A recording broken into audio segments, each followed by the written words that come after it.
Hi everyone, welcome back to Shri Sai Pearls అండి. గుట్టపూసలు డిజైన్లో చైన్ ప్యాటర్న్లో తీసుకొచ్చానండి. రైస్ బాల్స్ ఇలా చైన్ లాగా వచ్చేస్తుందండి. డిజైన్ ఇలా ఉంటుంది.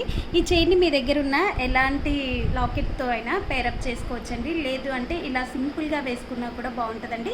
ఇయర్ రింగ్స్ వచ్చేసి ఇలా హ్యాంగింగ్స్ టైప్లో ఇచ్చేసాము. దీంట్లో కలర్ ఆప్షన్ కూడా ఉందండి. కలర్స్ అయితే చూపిస్తాను. ఒకటి వచ్చేసి గ్రీన్ కలర్ హానిక్స్ బీడ్స్ రౌండ్ షేప్లో వచ్చేసాయి బీడ్స్ వచ్చేసి.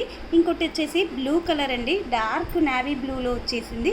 ఇంకోటి వచ్చేసి రూబీ కలర్ అండి. మూడింటికి హ్యాంగింగ్స్ సేమ్ ప్యాటర్న్లో ఇచ్చేసాము. హ్యాంగింగ్ స్టైల్లో వచ్చేస్తుంది. దీని ప్రైస్ అయితే నేను మెన్షన్ చేయట్లేదండి. దీని ప్రైస్ ఎవరైతే గెస్ చేసి కరెక్ట్గా చెప్తారో వాళ్ళకైతే ఒక గివ్ అవే గిఫ్ట్ అయితే ఉంటుందండి. మీకు ఎవరైనా గెస్ చేసి ఇన్బాక్స్లో మెసేజ్ చేయండి. అండ్ ఆల్సో ఈ రీల్ని మీరు స్టేటస్లో కూడా షేర్ చేయండి. Okay, thank you.